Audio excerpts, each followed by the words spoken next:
نبی صلی اللہ علیہ وآلہ وسلم نے فرمایا صلو کما رأیتمونی اصلی، کہ تم نماز اس طرح پڑھو جس طرح تم میں محمد کو پڑھتے دیکھتے ہو۔ آج ہماری نمازیں ہمیں بے حیائی سے کیوں نہیں بچاتی؟ حالانکہ اللہ نے قرآن میں فرمایا ان الصلاۃ تنہی عن الفحشاء والمنکر، نماز بے حیائی اور برے کاموں سے بچاتی ہے، لیکن ہمیں تو نہیں بچاتی۔ آج جتنے یہ شادی کے فنکشن، کیا وہاں پر عریانی نہیں ہوتی، بے حیائی نہیں ہوتی، عورتوں مردوں کا اختلاط نہیں ہوتا؟ ہوتا ہے۔ کیوں؟ کیا وجہ ہے کہ ہماری نماز ہمیں بے حیائی سے کیوں نہیں روکتی؟ آج ہم نے انشاءاللہ اس بات کو سمجھنا نا جی انشاءاللہ۔ تو ایک تو کہ ہماری نماز ہمیں بے حیائی سے کیوں نہیں روکتی، دوسری وجہ کہ ہماری نمازیں بے اثر کیوں ہو گئی ہیں، کہ وہ تاثیر کیوں نہیں ہے ہمارے اندر۔ ہم سجدے کرتے ہیں، نماز پڑھتے ہیں، رکوع کرتے ہیں، تو اس کے عوض میں ہماری نمازیں بے رائے گاہ کیوں جا رہی ہیں؟ یعنی کہ ان کا اثر کیوں نہیں ہے، ان کے اندر طاقت کیوں نہیں ہے؟ تو میرے بھائیو یہ بات یاد رکھیے، جو نماز ہمیں دنیا میں فائدہ نہیں دے رہی، ہمیں بے حیائی اور برے کاموں سے نہیں روکتے، تو ایسی نماز محشر کے میدان میں قیامت کی جنت کی چابی نہیں بن سکتی۔ تو بھائیو یاد رکھیے، قیامت کے دن کا جو سب سے پہلا سوال ہوگا وہ الصلاۃ، تیری نماز کیسی ہے؟ تو میرے بھائیو ہم نے یہ دیکھنا ہے کہ ہماری نمازیں کیوں کام نہیں کر رہی، ہماری نمازوں کے اندر طاقت کیوں نہیں ہے۔ تو یہ پہلی بات یاد رکھیے، نماز سے پہلے یعنی کہ اللہ اکبر کرنے سے پہلے نماز کے 3 درجے ہیں، اور جب ہم اللہ اکبر پڑھ کے کھڑے ہو جاتے ہیں پھر نماز کے 4 درجے شروع ہوتے ہیں۔ تو یہ 7 درجے ہیں، پہلے 3 ہیں اور پھر نماز کے اندر 4 ہیں، پھر نماز کے اندر کتنے ہیں؟ 4 ہیں۔ تو ان 7 درجوں کے اندر ہم نے دیکھنا ہے کہ ہم کون سی نماز پڑھ رہے ہیں۔ اول نماز کون سی ہے؟ کہ بندہ اذان سے پہلے مسجد کے اندر آ جائے، تیاری کر کے مسجد کے اندر آئے، اور اس سے پہلے وضو کرے، حتیٰ کہ اس کے پاس اتنا وقت ہو کہ اس وہ وقت سے کیا کر سکتا ہے کہ وہ آ کے اذان بھی دے سکتا ہے۔ تو اول نماز کیا ہے کہ اذان سے پہلے تیاری کر کے مسجد میں آ جانا۔ دوسرا درجہ نماز کا یہ ہے کہ بندہ اذان سن کر مسجد میں آ جائے، حی علی الصلاۃ حی علی الفلاح، یہ نماز کا پہلے درجوں میں سے دوسرا درجہ ہے۔ پھر تیسرا درجہ یہ ہے کہ بندہ کہتا ہے اچھا اذان ہو گئی ہے، چلتے ہیں، کبھی 1 رکعت پڑھ لی، کبھی 2 پڑھ لی، کبھی نماز رہ گئی۔ تو یہ نماز شروع ہونے سے پہلے 3 درجے ہیں۔ پہلے ہم یہ دیکھیں کہ ہم کون سے درجے میں نماز پڑھ رہے ہیں، اول میں پڑھ رہے ہیں، اذان سے پہلے تیاری کر کے ہم کبھی آتے ہیں مسجد میں؟ آج تو ہم گھڑیاں دیکھتے ہیں سے اللہ 5 منٹ پے نے، پھر بھی ہم دکان پہ بیٹھے رہے، گھر میں بیٹھے رہتے ہیں۔ تو اول درجہ یہ ہے کہ اذان سے پہلے آ جائیں، آ کے نماز پڑھیں، تلاوت کریں، ذکر اذکار کریں۔ دوسرا درجہ یہ ہے کہ ہم اذان سن کر کم سے کم آ جائیں، اور تیسرا یہ ہے کہ اپنی مرضی کی نماز جب پڑھ لیں۔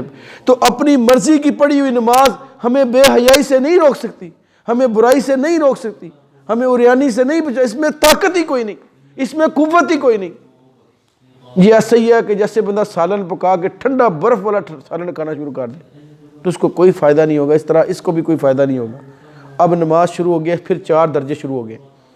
تو پہلا درجہ نماز شروع ہونے کے بعد، پہلا درجہ اللہ اکبر کے بعد کہ بندہ اللہ کی بارگاہ میں کھڑا ہو کر رونا شروع کر دے، اور بندہ یہ سمجھ لے کہ میری زندگی کی آخری نماز ہے، میرے سامنے بیت اللہ ہے، میرے دائیں جانب جنت ہے، میرے بائیں جانب جہنم ہے، پیچھے ملک الموت کھڑا ہے، مجھے کہہ لے کہ تو زندگی کی آخری نماز پڑھ لے۔ جب زندگی کی بندہ آخری نماز سمجھ کے پڑھے گا، پھر اس میں رونا بھی آئے گا، عاجزی آئے گی، انکساری آئے گی۔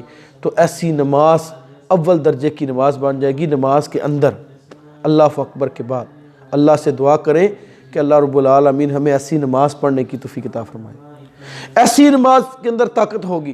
دوسرے درجے کی نماز کہ بندہ اللہ اکبر پڑھ کے کھڑا ہو جائے، اس کو رونا تو نہیں آتا، گڑ گڑا تو، لیکن اس کا پورا دھیان نماز کے اندر ہے۔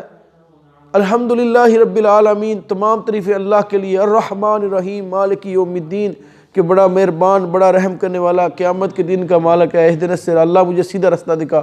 اب یہ پوری توجہ سے نماز پڑھ رہا ہے، ایسی نماز دوسرے درجے کی نماز ہے۔ تیسرے درجے کی نماز کہ بندہ اللہ اکبر کہہ کے نماز میں کھڑا ہوتا ہے تو اس کے خیالات اس کا شیطان اس کو باہر لے جاتا ہے، اس کے ساتھ کیا کرتا ہے، کہتا ہے تیری چابیاں کہاں پڑی ہیں، تیرا فلاں کہاں ہے، تیرا فلاں چیزیں کہاں پڑی ہیں، تو نے فلاں کے پیسے دینے ہیں۔ پھر اس سے خیال آتا ہے میں نماز پڑھوں، اعوذ باللہ من الشیطان الرجیم، پھر بندہ کہتا ہے الحمدللہ رب العالمین الرحمن الرحیم۔ تو پھر شیطان اس کو کہتا ہے تیرا فلاں مسئلہ رہ گیا، تم نے تو آج دعوت میں جانا تھا۔ پھر بندہ وہ خیالوں کے اندر دعوت میں چلا جاتا ہے، پھر اس کو خیال آتا ہے میں تو نماز پڑھوں، پھر وہ کہتا ہے اعوذ باللہ من الشیطان الرجیم، پھر وہ نماز میں آ جاتا ہے۔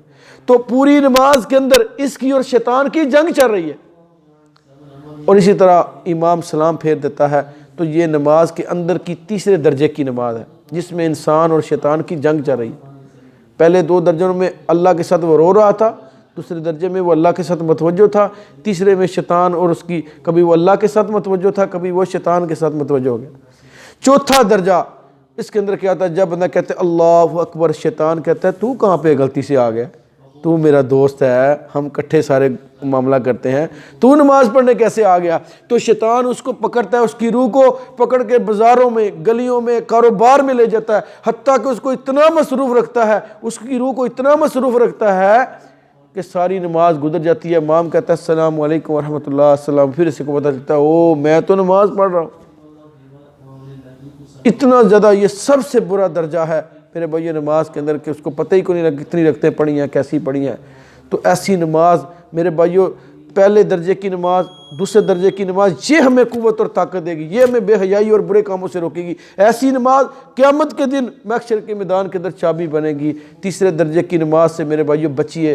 چوتھے کی درجے کی نماز سب سے بری نماز، ایسی نماز جو چوتھے درجے میں نماز پڑھتا ہے، فرشتے اس کی نماز کو برے گندے ٹاٹ میں لپیٹ کر جب وہ مسجد سے باہر نکلتا ہے اس کے منہ پر مار دیتے۔ تو اس لیے ہمیں نماز شروع کرنے سے پہلے کوشش کر کے آنا چاہیے، کم از کم اذان سن کے تو ہمیں ضرور آ جانا چاہیے۔ یہ نماز کے اول دو درجوں میں سے ہے۔ تو اسی طرح نماز کے اندر کے چار درجوں میں سے پہلے دو درجے بہترین ہے کہ ہم روئیں اللہ کی بارگاہ میں، یا پھر ہم کم سے کم ہماری توجہ ہو۔ تو اگر تیسرا درجہ ہے تو میرے بھائیوں اس کو صحیح کرنے کا طریقہ کہ اس پر انشاءاللہ ایک علیحدہ لیکچر ہوگا، اور چوتھے درجے کی نماز سے بچنے کا بھی انشاءاللہ ایک علیحدہ لیکچر آئے گا۔ اللہ تعالیٰ سے دعا ہے اللہ ہمیں صحیح معنوں کے اندر نماز پڑھنے کی توفیق عطا فرمائے، اللہ ہمیں ایسی نماز پڑھنے کی توفیق عطا فرمائے، صلو کما رأیتمونی اصلی، جس طرح رسول اللہ صلی اللہ علیہ وسلم نماز پڑھتے تھے، وہی کیفیات، وہی انداز، وہی قیام، وہی رکوع، وہی سجدہ جو رسول اللہ صلی اللہ علیہ وسلم کرتے تھے۔ اللہ سے دعا اللہ ہمیں سنت کے مطابق نماز پڑھنے کی توفیق عطا فرمائے۔ آخر دعوانا الحمدللہ رب العالمین۔